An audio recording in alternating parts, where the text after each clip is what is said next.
I love you Sudeshna.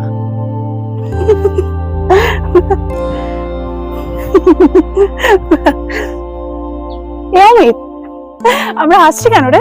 জানি না, সত্যি তো আমরা হাসছি কেন? আচ্ছা, তাহলে তুমি আমাকে ভালোবাসো, তাই তো? তাহলে আজকে আমরা 5 স্টার হোটেলে যাব, আর তুমি খরচা করবে, ঠিক আছে অমিত? আর তুই পেট ভরে খাবে। কি ব্যাপার, 5 স্টার হোটেলের কথা শুনে গলা শুকিয়ে গেল নাকি? অমিত, মনে হচ্ছে আজ তোর কপালে আর 5 স্টার হোটেলের খাবার দিচ্ছে না মানে আমার কাছে তো আছে মাত্র 125 টাকা। সে কি বাবু, তুমি 125 টাকা নিয়ে আমার সাথে ভালোবাসা করতে এসছো?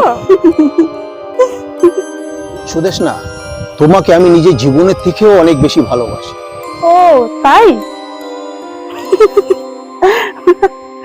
তোমার উপর আমার বিশ্বাস আছে, তবে তোমায় একটা প্রমাণ করতে হবে।